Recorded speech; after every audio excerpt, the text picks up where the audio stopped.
नमस्कार, आप देख रहे हैं प्रदेश का सबसे भरोसेमंद news channel India news Rajasthan और मैं हूं आपके साथ सीमा चौधरी। हमारी खास पेशकश बड़ी बहस में आप सभी का स्वागत है।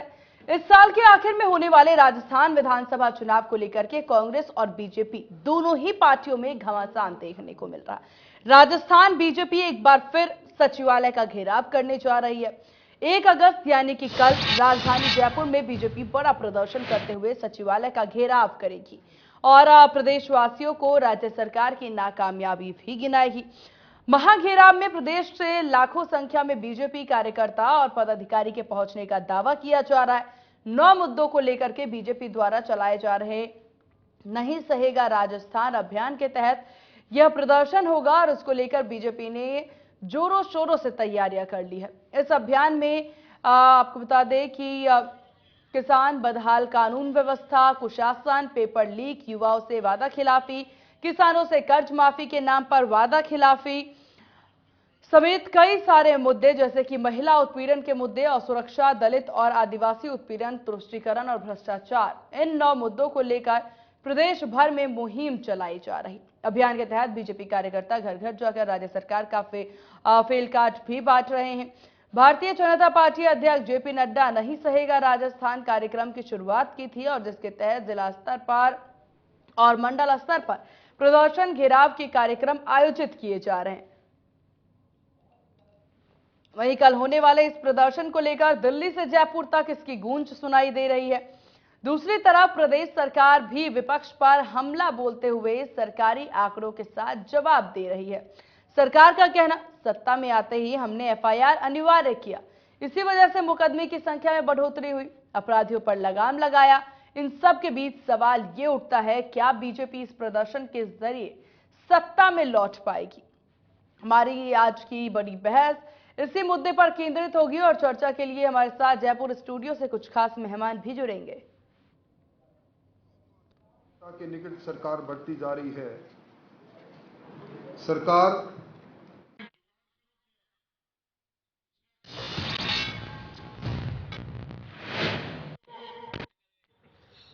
इतना दूर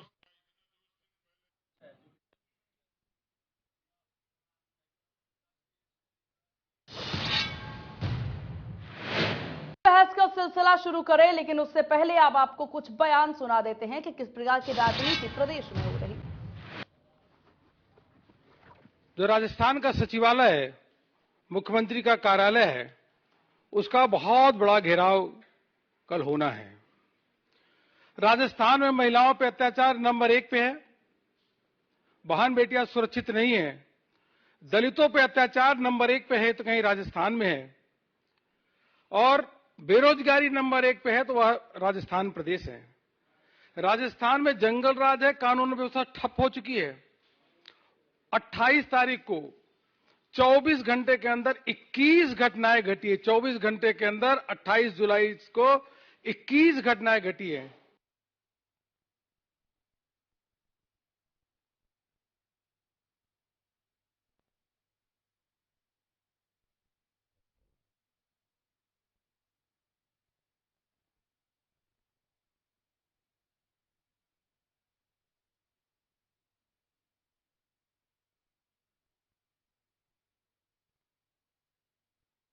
एक अगस्त को जो राजस्थान का सचिवालय है, मुख्यमंत्री का कार्यालय है, उसका बहुत बड़ा घेराव कल होना है। राजस्थान में महिलाओं पर अत्याचार नंबर 1 पे है। बहन बेटियां सुरक्षित नहीं है। दलितों पर अत्याचार नंबर 1 पे है तो कहीं राजस्थान में है। और बेरोजगारी नंबर 1 पे है तो वह राजस्थान प्रदेश है। राजस्थान में जंगल राज है, कानून व्यवस्था ठप हो चुकी है। 28 तारीख को 24 घंटे के अंदर 21 घटनाएं घटी है। 24 घंटे के अंदर 28 जुलाई को 21 घटनाएं घटी है।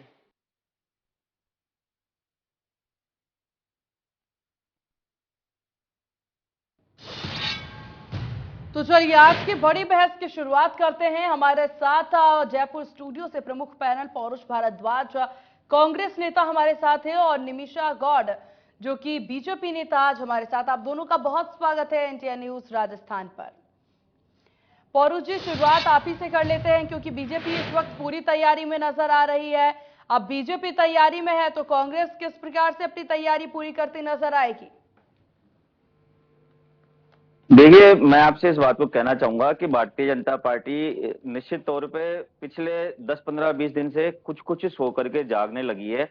भारतीय जनता पार्टी राजस्थान में भारतीय जनता पार्टी को केंद्र सरकार के नाते राज करते हुए 9 साल हो गए और भारतीय जनता पार्टी राजस्थान सरकार में पिछले 4.5 साल से विपक्ष में। भारतीय जनता पार्टी ने ना तो केंद्र के नाते राजस्थान में कुछ कार्य करके अपनी उपलब्धि बताने के लिए भारतीय जनता पार्टी के पास है, ना ही भारतीय जनता पार्टी राज्य में एक सकारात्मक विपक्ष की भूमिका निभा पौरू जी, पाई। नेटवर्क देखिए, इशू की ये लोग वजह से हम शायद पर आपकी आवाज नहीं पहुंच पा रही है हम तक। हम आपके पास वापस लौटेंगे। निमिषा गौर बीजेपी नेता हमारे साथ बनी हुई हैं। निमिषा जी, भाजपा पूरी तैयारी में महाघेराव को लेकर के रणनीति किस प्रकार की?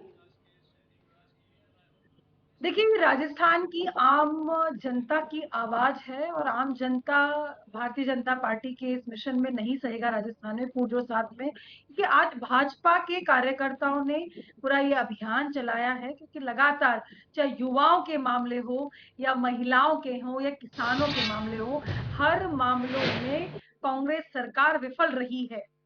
वादे खूब किए इन्होंने सत्ता में आने से पहले और सत्ता में आने के बाद में जिस तरह से वादा खिलाफी की है, उससे राजस्थान की जनता खासी नाराज है। किसान भाइयों की जमीनें नीलाम होने पर हैं, किसान भाइयों को कृषि कनेक्शन, बिजली कनेक्शन नहीं मिल रहे हैं और कहा कि बिजली दर माफ की जाएगी, कोई बिजली दर माफ नहीं की गई है।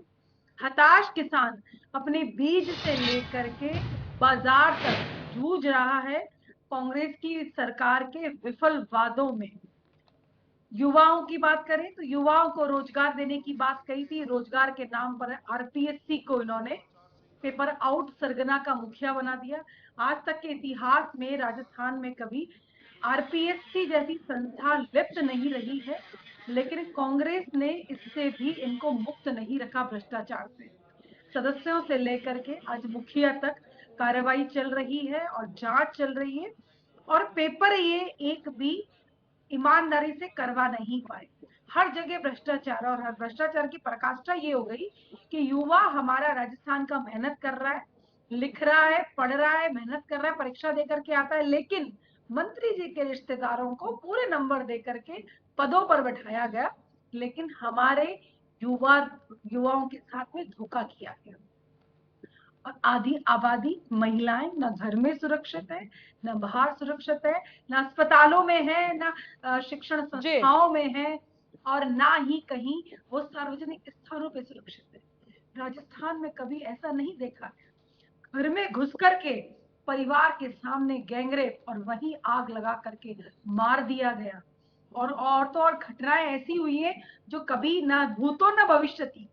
दौसा के अंदर एक पिता अपनी बच्ची का अपहरण करने वालों का पीछा करता है तो उस पिता को मार दिया जाता है, पीट पीट करके मार दिया जाता है। उदयपुर में निवृत्त घुमाया जाता है विधवा के बाल काट करके। ऐसी घटनाओं की जानकारी देते हुए भी आपके चैनल पे मुझे पीड़ा हो रही है। ये पीड़ा उस आधी आबादी की है जिसके लिए कहते हैं दोहरी मापदंड है इनके। कभी कहते हैं कि ये रेप के मामले फर्जी हैं, कभी कहते हैं कि रेप का कानून बन गया इसलिए ज्यादा मामले होने लग गए। तो जो भी है, कांग्रेस की सरकार की ना नीति है ना नीयत है। एक ही नीयत है, भ्रष्टाचार करो, अपने घर भरो। और नीयत तो इनकी इतनी खराब है कि इनके नेताओं के, मंत्रियों के जो परिवारों पर आंच आ रखी है तो उस पीड़िता को दिल्ली में जाकर के रिपोर्ट दर्ज करानी होती है। तो आज जो ये राजस्थान का आज 8 करोड़ से ज्यादा जनता कहती है नहीं सहेगा राजस्थान, ये सत्याचारी सरकार को, भ्रष्टाचारी सरकार को, ये आज जो अखंड भ्रष्टाचार में डूबी हुई है उस सरकार को नहीं सहेगा राजस्थान। कल 1 अगस्त पर वहां घेराव होने जा रहा है और आप ये देखिएगा राजस्थान की अधिकाधिक जनसंख्या आज जो है पीड़ित है, वो पीड़ितों का पूरा हुजूम आएगा यहाँ पर और कांग्रेस की सरकार को ये प्रामाणिकता से कहेगा कि तुम झूठे हो, तुम धोखेबाज हो, बेईमान हो, भ्रष्टाचारी हो, अत्याचारी भी। ठीक है, ठीक है। पौरुष जी, आपने यहाँ पर निमिषा जी को सुना, साफ तौर पर महिलाओं को लेकर के खासतौर पर वो बोलती नजर आई। महिला कानून व्यवस्था राजस्थान में उसकी बदहाल स्थिति को बयां करती है, हालांकि निमिषा जी नजर आए। आप क्या कहना चाहेंगे इस पर कानून व्यवस्था को लेकर के, क्योंकि नहीं सहेगा राजस्थान में, ये भी एक अहम मुद्दा। सीमा जी, मेरी आवाज आ रही है आपको? बिल्कुल बिल्कुल आ रही है सर। देखिए, मैं कहना चाहूंगा कि निमिषा जी ने अभी जो कुछ भी कहा, अगर निमिषा जी अपनी एक आंख भाजपा शासित प्रदेशों पे भी लगा लेती, अगर उधर भी देख के ये बात कहती, तो इनको निश्चित तौर पे राजस्थान के बारे में बात करने में शर्म आती, क्योंकि इनकी भाजपा शासित राज्यों में स्थिति हमारे राज्यों से भी, कि हमारे राज्यों की तुलना में भी बद से बदतर है। पूरे सब लोगों ने देखा कि किस प्रकार भारत देश को ओलंपिक मेडल दिलाने वाली बेटियों को बीजेपी के सांसद से प्रताड़ित होकर के एक अदद एफआईआर दर्ज करवाने के लिए कई महीनों दिल्ली के जंतर मंतर पे धरने पे बैठना पड़ा, और किस प्रकार इन्होंने साजिशाना पूर्वक जो है उन बच्चियों का, जिन्होंने घटनाएं वही बोली नहीं चल रही है। सुनिए निमिषा जी, बीच में मत बोलिए। निमिषा जी, मैं बोलने नहीं दूंगा, मैं पीछे बोला, आपकी बारी आएगी तो बोलिएगा प्लीज। मैं आपसे हाथ जोड़ के निवेदन करूंगा, बात सुनिए। नहीं, बीच में बोलेंगे तो आप लोगों का असल में वर्किंग स्टाइल यही है कि झूठे आरोप लगाओ, और जब जवाब आए तो बोल जोर जोर से चिल्ला के सामने वाले की आवाज बंद कर दो। आप सदन में भी ये करते हैं और आप लोग टीवी पे भी ये करते हैं। जनता आपकी बैठ बैठ के समझ चुकी है। आप देखिए दिल्ली के सुनिए, हमारे नेता पे आपके भारद्वाज जी, मेरा निवेदन है आपसे, राजस्थान की आम आवाज की जवाब दीजिए। और दूसरी बात देखिए, यूपी के अंदर आपके दलित बेटी का अत्याचार हो जाता है, आप दलित बेटी का बलात्कार हो जाता है और उसकी हत्या कर दी जाती है, और आप लोग उस पर अपराधियों में कार्रवाई करने के बजाय आप उस दलित बेटी का शव जो है उसके परिवार वालों को नहीं सकते। आपको शर्म आनी चाहिए। परिवार वालों को पुलिस लाठीचार्ज करती है उनके ऊपर, और जब उन परिवार के समर्थन में हमारी नेता माननीय श्रीमती प्रियंका गांधी वाड्रा जाती है तो उनके साथ मनी लॉन्ड्रिंग की जाती है। आप कौन से नारी अत्याचार की बात करें? आपको शर्म आनी चाहिए। आपके नेताओं के जो राजस्थान के अंदर जो आप लोगों की जो ढिलाईपन नहीं है, पूरे राजस्थान में देखा है। आप लोग राजस्थान में विपक्षी नीति फैल रहे हैं और राजस्थान में केंद्र सरकार की नीति फैल रहे हैं। आपके पास राजस्थान में आप लोगों के साथ असल में दिक्कत ये होगी, 4.5 साल आप लोग घोर गुटबाजी में उलझे। आपके नेता इस चीज में उलझे कि हमारे में से कौन बनेगा मुख्यमंत्री की रेस आपके बीजेपी के अंदर चलते ही। देखिए, मैं आपको बताता हूँ आप लोगों ने क्या क्या किया। राजस्थान की जनता ने 2018 में सरकार हमारे को दी तो केंद्र में 25 सांसद भी आप लोगों को दिए। आप लोगों ने क्या किया बताता हूँ आपको। 25 सांसद देने का नतीजा, हमारी यूपीए 2 के समय जो 3 रेल प्रोजेक्ट योजना थी हमारी, जो हमने शुरू कर दी थी, उनको आपने बंद करा। हमने बीनों में मेमो कोच फैक्ट्री शुरू की थी, आपकी केंद्र सरकार ने आते ही सबसे पहले राजस्थान को तबाह दिया कि उसको बंद कर दिया। और सबसे बड़ी बात, जो आपकी भारतीय जनता पार्टी की सरकार का प्रोजेक्ट था ईआरसीपी, उसको जिसमें राजस्थान के 13 जिलों की प्याज थी। निमिषा जी, आप राजस्थान की, आप इस बात को समझती हैं कि हम राजस्थान वासियों के लिए सबसे बड़ा मुद्दा पानी का है, पानी से बढ़ के हमारे लिए कुछ नहीं है। और आपके प्रधानमंत्री जी और आपके केंद्रीय जल शक्ति मंत्री उस पर राजनीति करते हैं। आपकी भारतीय जनता पार्टी की वसुंधरा जी की सरकार के द्वारा बनाई गई ईआरसीपी की योजना पे हमारी सरकार ने उसको आगे बढ़ाना चाहा। पिछली बार हमने 9,600 करोड़ रुपए का बजट रखा उसके अंदर, और इस वर्ष हमने वित्तीय वर्ष में 13,000 करोड़ रुपए का हमने प्रावधान किया। आपके प्रधानमंत्री जी आकर के सार्वजनिक सभाओं में राजस्थान की जनता से कि हम इसको हमारी सरकार हम चुनाव के बाद में इसको प्रोजेक्ट घोषित करेंगे। ठीक है पौरुष जी और निमिषा जी, आप दोनों से एक ही अहम सवाल यहाँ पर। मेरा सवाल जरा सुनिएगा कि चाहे प्रदेश कोई भी हो, फिर चाहे मणिपुर हो, राजस्थान हो या फिर अन्य कोई भी राज्य हो, यहाँ पर हमेशा हर घटना के शिकार महिला ही क्यों होती है? सरकार भाजपा की हो या फिर कांग्रेस की हो, शिकार महिला ही क्यों होती है? प्रताड़ना महिलाओं को ही क्यों झेलना पड़ता है? नाकामयाबी किसकी है यहाँ पर? पौरुष जी, शुरुआत आप ही से। निमिषा देखिए सीमा जी, मैं आपसे इस बात को कहना चाहूंगा कि अपराध जो महिलाओं के प्रति हो रहे हैं, निश्चित तौर पे ये बहुत शर्म की भी बात है और चिंताजनक बात है। जो पूरे देश में जो मानसिकता हो गई है, हमें इस मानसिकता को समझने की आवश्यकता है। आप देखिए कि जब से केंद्र में एक ऐसी सरकार आई है कि जो सरकार, हमारे प्रधानमंत्री जी और हमारे गृह मंत्री जी देश की कानून व्यवस्था संभालने के बजाय अधिकतर प्रचार के मोड में रहते हैं। आप देखिए, किसी भी राज्य में विधानसभा चुनाव होगा तो वहां पे प्रधानमंत्री जी और गृह मंत्री जी पहुंच जाएंगे।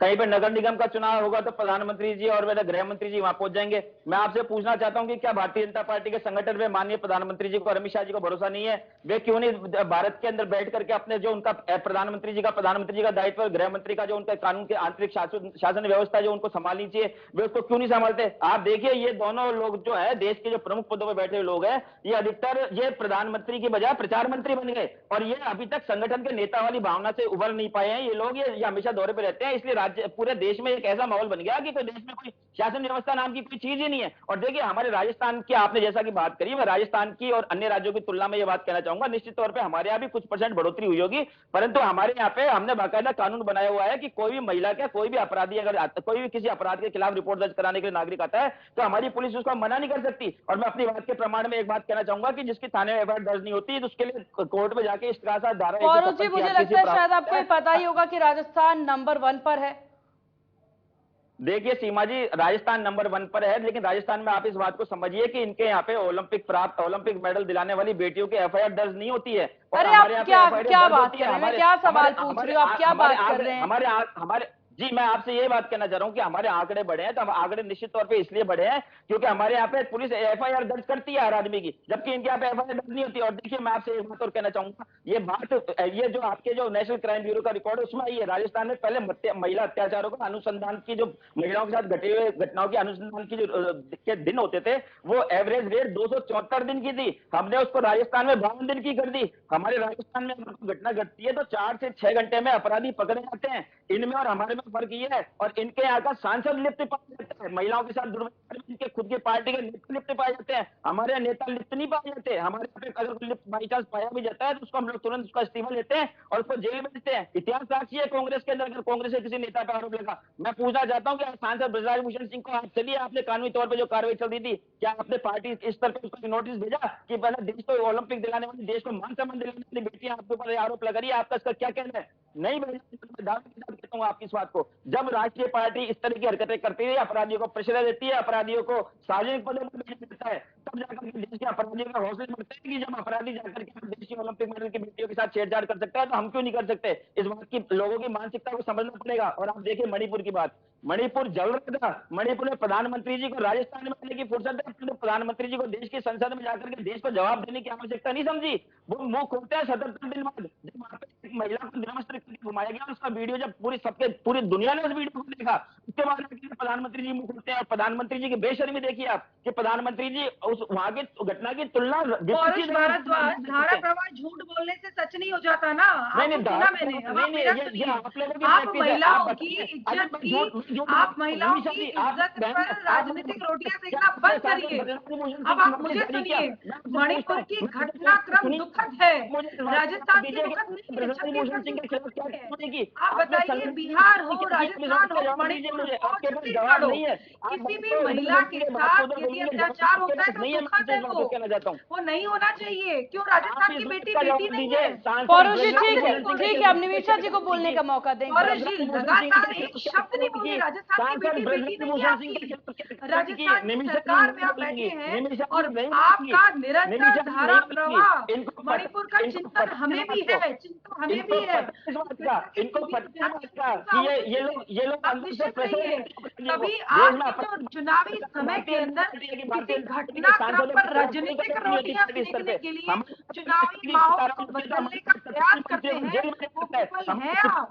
आप विफल होंगे, आज भी आप विफल हैं, लेकिन पौरुष भारद्वाज ये भूल जाते हैं अपने आप ही शर्म आती है मुझे, जब आप ही की सरकार के पर्यटन किया, पर्यटन राजनीति करने वाले विदेशी यात्री छुपके करते हैं। इधर चीन की भक्तियां चलती हैं और डोकलाम में जाकर के आप वहां पर अपनी झूठी बातें करते हैं। शर्म आती, विदेशी पर्यटक आप सिर्फ राजनीतिक पर्यटक बनाते हैं। इधर अलवर में मूक बधिर बच्ची का गैंगरेप हुआ है और आपकी प्रियंका गांधी वाड्रा रणथंभौर में, सवाई माधोपुर में आकर के अपना पर्यटन। देखिए राजस्थान में होता है, राजस्थान में घटना घटती है तो राजस्थान में कार्रवाई होती है, इसलिए राजस्थान में कोई घटना घटती है तो राजस्थान में कार्रवाई होती है, इसलिए प्रियंका जी नहीं आती। आप में और हमारे में फर्क है, आप एफआईआर तक दर्ज नहीं करते, जेल भेजते हैं। हमारी इन्वेस्टिगेशन की देश देश में 7 हमारी कन्विक्शन, हमारी कन्विक्शन 7वें नंबर में। आप लोगों के भाजपा शासित राज्य जो है, सुनिए मुझे, आपको धारा प्रवाह सुना मैंने, आप इनकी आवाज कम करिए, सुना मैंने आपकी स्टेटमेंट लगातार। मणिपुर की बेटी आप झूठ बोलेंगे, आप झूठ बोलेंगे। नमिषा जी झूठे आरोप लगाएंगे तो आप आपकी बारी जब थी उन्होंने शांति से सुना, अब आप अपनी बारी का इंतजार करें फारूक जी, आप बोलने दीजिए उन्हें। देश की बेटी जानना चाह रही है, देश की बेटी जानना चाह रही है सांसद ब्रजराज भूषण सिंह के खिलाफ आपने क्या सरकार ने अत्याचार भ्रष्टाचार को अपना नियम बना दिया कि जम के भ्रष्टाचार करिए। अरे महाशय जी, एनसीआरबी के आंकड़ों पे भी हमारी एंकर ने भी पूछा, और एनसीआरबी के आंकड़ों के लिए जब हमने पूछा था ना आपके मंत्री से, तो शांतिलाल धारीवाल ने क्या जवाब दिया था? आंकड़े तो बढ़ते रहते हैं, प्रदेश मर्दों का प्रदेश है। शर्म नहीं आती आपको विधानसभा के पटल पर? और जब आप बात करते हैं, आज मणिपुर की घटना दुखद है, मैं खुद कह रही हूँ भाजपा की। राजनाथ सिंह जी ने क्या कहा था? हमारे यहाँ पे इस्तीफे नहीं होते। राजनाथ सिंह जी से पूछा गया कि आपके दागी नेताओं के खिलाफ आप क्या कार्रवाई चले गए, लेकिन शांतिलाल धारीवाल का विरोध क्यों नहीं करा? एक मंत्री आपका महिलाओं की चिंता करते हैं तो आपको उसको बर्खास्त कर देते हैं, आप उस पर कार्रवाई करते हैं, और आप महिलाओं की आपके गृह मंत्री का बयान थे, जो जिसने कहा मर्दों का प्रदेश है उसके आप कोई कार्रवाई नहीं की।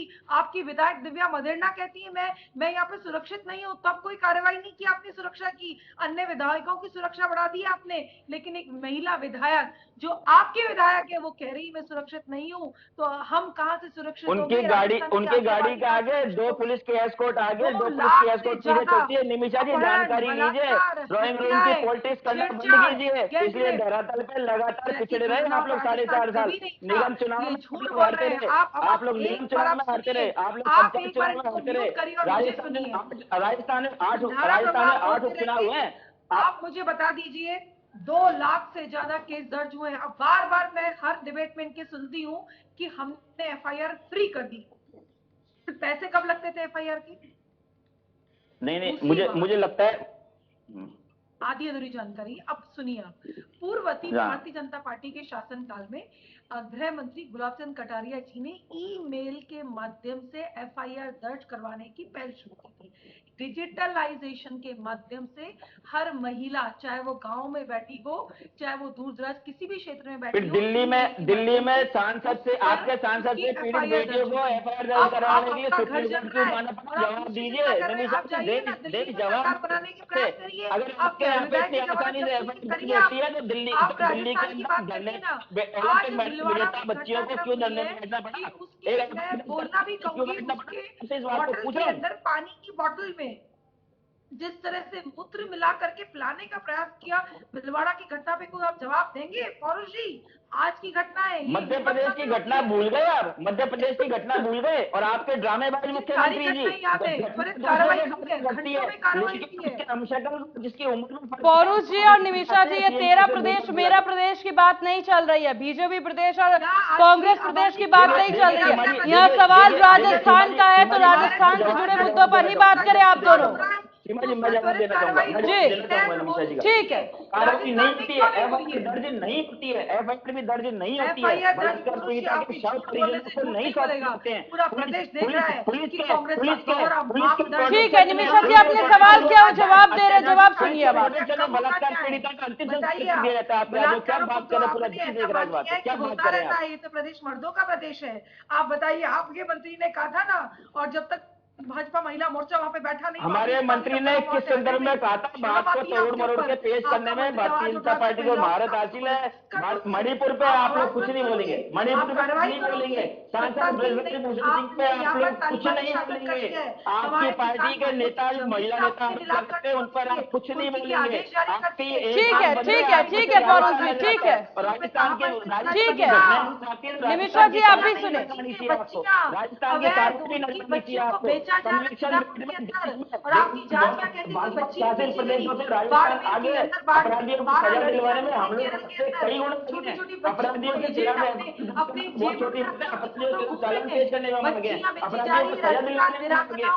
आप लोग एक मिनट पौरुष जी और निमिषा जी, क्या आप तक मेरी आवाज पहुंच पा रही है? क्या आप लोगों तक मेरी आवाज पहुंच पा रही है? राजस्थान में आपके पास कोई योजना नहीं है, पौरुष जी और निमिषा जी, कोई योजना नहीं है। क्या आप लोगों को मेरी आवाज मिल पा रही है? पौरुष जी, क्या आपको मेरी आवाज मिल पा रही है? जी बिल्कुल बिल्कुल तो जरा शांति रखिए। वो तो धारा। अरे निमिषा जी, क्या आप तक मेरी आवाज नहीं पहुंच पा रही क्या? निमिषा जी मेरी आवाज नहीं मिल पा रही है आपको? सीमा जी बोले, सीमा जी बोले, सीमा जी बोले। आवाज मिल रही है तो सीमा जी जरा बोले। सवाल सुन लिए। हाँ, ये ऐसे ही जी, करते हैं आप लोग, अपनी जी, आ अपनी रही बात है। रख करके चले जाते हैं जनता के बीच में, जनता को समझाते नहीं, क्या दावे क्या वादे। आज बरसात हो रही है, नालियां ऐसे बह रही है, जल जमाव ऐसे देखने को मिल रहा है। आज की बात नहीं है, ये सरकार बीजेपी की भी रही है, कांग्रेस की भी रही है, हर सरकार में यही स्थिति देखने को मिलती है। महिलाओं को लेकर के बात कर रहे हैं, यहाँ पर कांग्रेस बीजेपी सरकार की बात करती है कि किस राज्य में बीजेपी की सरकार है, वहां पर कितने रेप हो रहे हैं, वहां पर कितनी ज्यादा प्रसारित है महिला।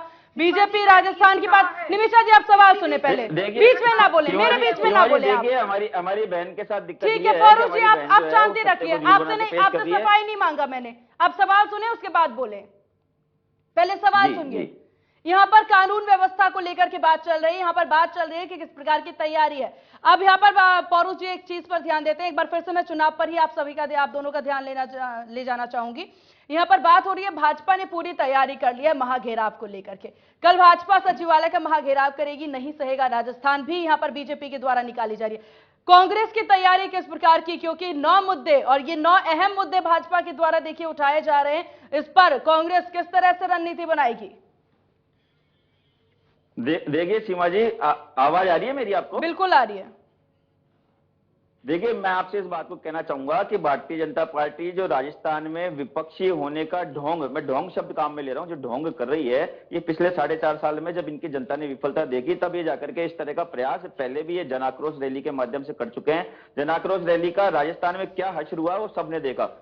इनकी स्थितियां ये थी कि इनको जन आक्रोश रैली के लिए इनको भीलवाड़ा के अंदर एक इनकी सभा होनी थी, वहां पे बिल्कुल भी भीड़ भाड़ नहीं थी, तो इनको ऑर्केस्ट्रा की जो डांसर होते हैं और अश्लील गाने बजा करके वहां पे अश्लील नृत्य कराए गए, तब जाके इनके द्वारा भीड़ जुटाई। इनका दूसरा मंजर आमेर विधानसभा क्षेत्र में हमने देखा कि जब इनके तत्कालीन प्रदेश अध्यक्ष सतीश पूनिया जी जो थे, उनके निर्वाचन क्षेत्र के अंदर जन आक्रोश रैली के अंदर जो हमारे एक इनके पूर्व विधायक हैं उनको वहां पे प्रभारी बना करके भेजा, तो वहां पर भाजपा कार्यकर्ताओं ने, भाजपा के नेताओं का बहुत तगड़ा वहां पे विरोध कर दिया, जिसमें सतीश पूनिया जी भी शामिल थे और उनके जो सांसद है राज्यवर्धन सिंह राठौड़ जी उन पे भी है। और हमने पिछली बार देखा कि जब माननीय सीपी जोशी जी जब प्रदेश अध्यक्ष बनकर पहली बार इन्होंने सचिवालय पे जब पिछली बार घेराव का प्रोग्राम रखा था और इनके लगभग 30 से 40 हजार भीड़ इन्होंने होने का दावा किया, हमने फिर उसी हिसाब से पुलिस का इंतजाम किया। फिर ये बाद में आके बोलते साहब हमारे तो 20,000 लोग आएंगे, फिर बोलते हैं हमारे 10,000 लोग आएंगे, फिर बोलते हैं हमारे 5,000 लोग आएंगे। अंत में इनकी स्थिति ये हो गई कि इनके मात्र इतने से कार्यकर्ता वहां पे पहुंचे कि पुलिसकर्मियों की संख्या इनके कार्यकर्ताओं से ज्यादा थी और उसका क्या हश्र हुआ वो सबने देखा। मैं आपको निश्चित तौर पर बोल रहा हूं कि आज राजस्थान में इन्होंने जबकि देखिए, हाँ मैं आपसे एक बात और कहना चाहता हूं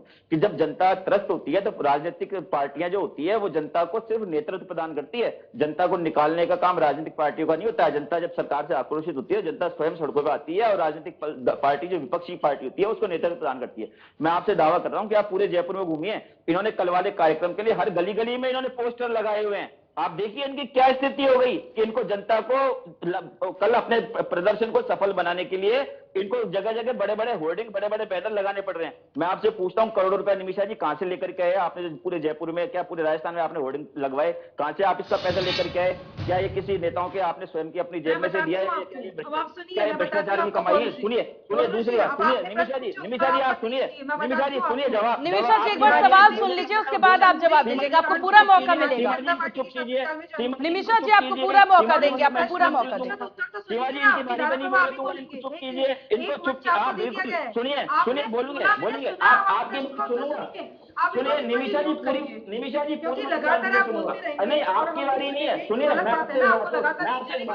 चलिए मैं इस बात को कहना चाहूंगा, आपने बात करी हमारी कांग्रेस सरकार की, राजस्थान के सार्वजनिक पटल पे आते हैं तो राजस्थान की जनता इनसे पूछती है कि आपने हमारी 3 रेलवे क्यों? ठीक है पौरुष साहब, आपने सवाल पूछ लिया, अब जवाब सुनिए। आपने ERCP क्यों बंद कर दी?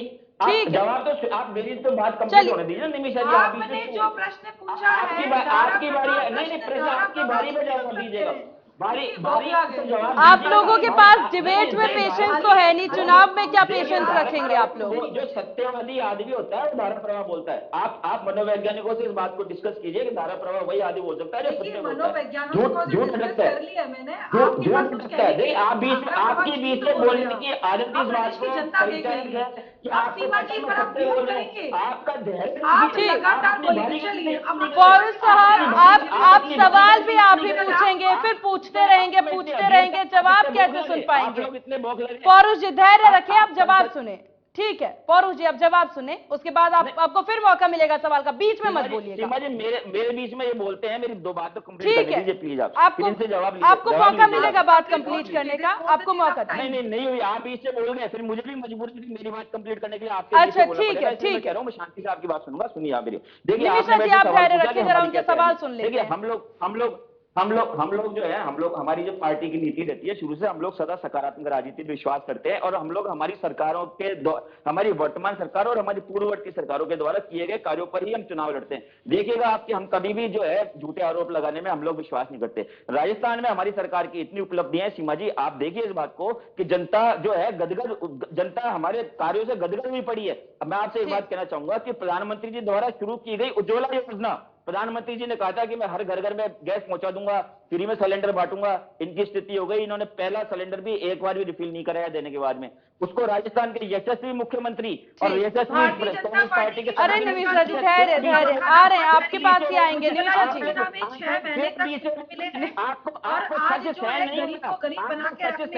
निमिषा जी आप ही के पास आएंगे अब।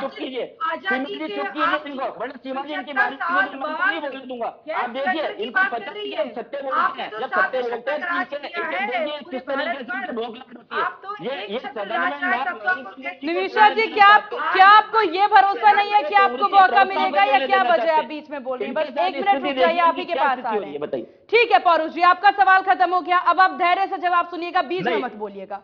जी निमिषा जी अपनी बात रखें। देखिए राजस्थान में 56 तक सिमटे, 56 से 21 पर आए और 21 से कहां जाएंगे ये कांग्रेस देखे। कांग्रेस अपने गिरेबान में झाके। कांग्रेस की जो संगठनात्मक बैठकें होती हैं वहां कुर्सियां खाली भी रहती हैं और कुर्सियां बजती भी हैं, क्योंकि कांग्रेस जो है मुद्दा विहीन है। असत्ता का दुरुपयोग की पराकाष्ठा राजस्थान में देखी गई है, कितनी ज्यादा हुई है। आज 5 दिशाओं से 9 मुद्दों पर पारदर्शिता के साथ में आज भारतीय जनता का कार्यकर्ता ही नहीं, राजस्थान की आम जनता भी आएगी, क्योंकि वो सहन नहीं करेंगी, नहीं सहेंगी। आज आप देखिए कि चाहे पेपर लीक मुद्दा हो, तो कांग्रेस के पूर्व उप मुख्यमंत्री, पूर्व प्रदेश अध्यक्ष ने अजमेर से लेकर जयपुर कूच किया था, तो उसमें लाखों की संख्या में लोग थे। इसका जवाब ये दें।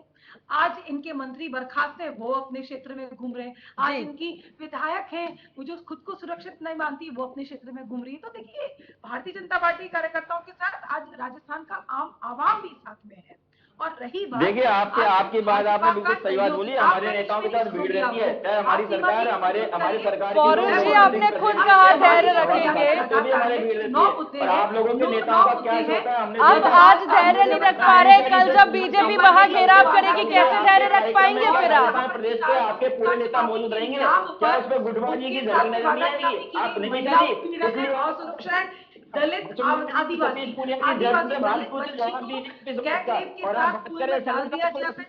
पौरू जी फिर बाद में आप ना कहिएगा कि आपके बीच में निमिषा जी बोल रही हैं। हताशा है, क्योंकि हताशा के आगे कमजोर है ये।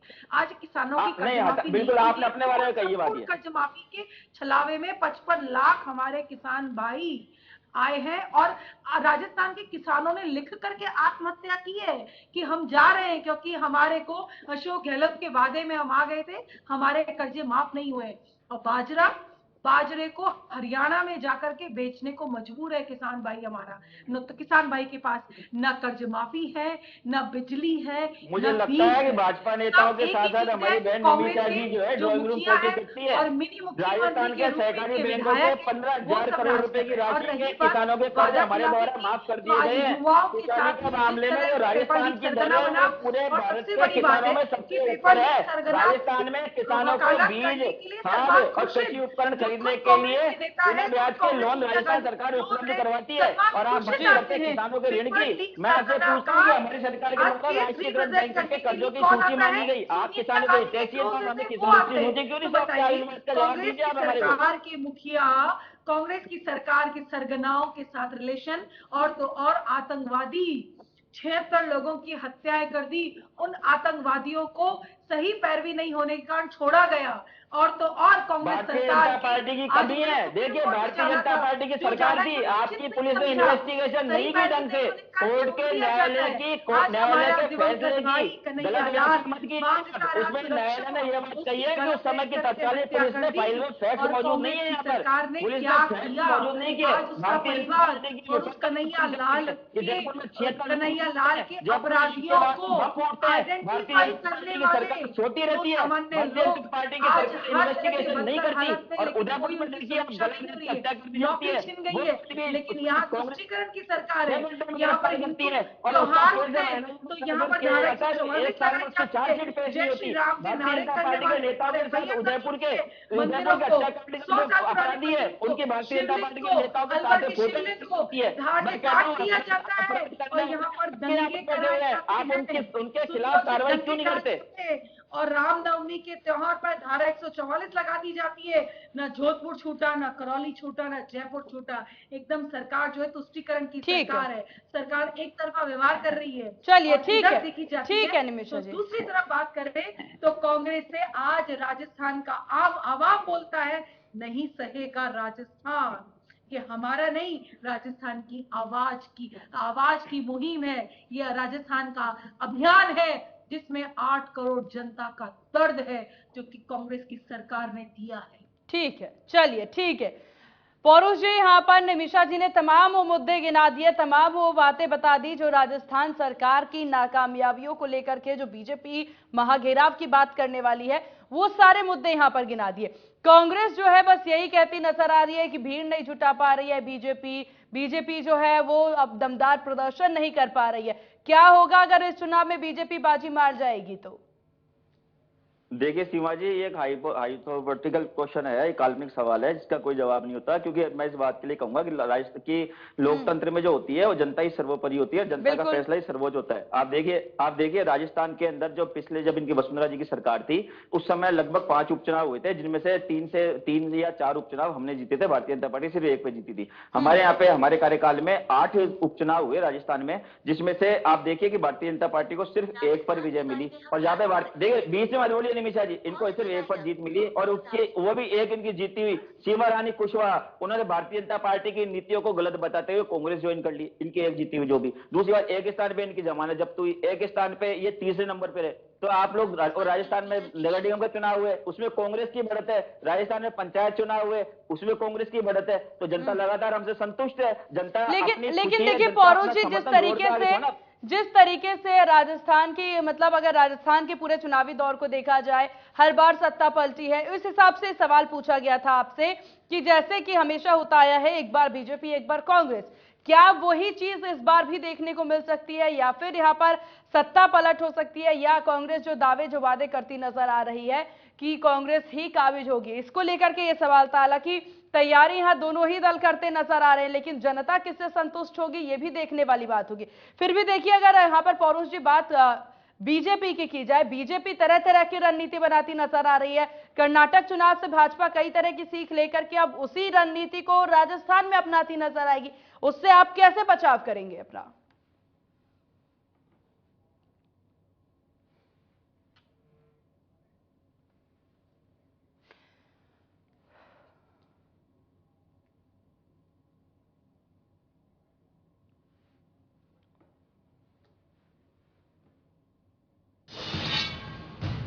तो देखिए आपने यहाँ पर पौरुष भारद्वाज जो कि कांग्रेस नेता और निमिषा गौड़ जो कि भाजपा नेता, दोनों के बीच में बातचीत का दौर कुछ इस कदर रहा कि यहाँ पर महिला का भी मुद्दा उठाया गया, यहाँ पर मुद्दा किसानों को लेकर के भी रहा। खासतौर पर बीजेपी पूरी तैयारी करती नजर आ रही है, कांग्रेस को किस प्रकार से पछाड़ पाएगी भाजपा, ये देखने वाली बात होगी। फिलहाल यहाँ रुकते एक बहुत छोटे से ब्रेक के लिए।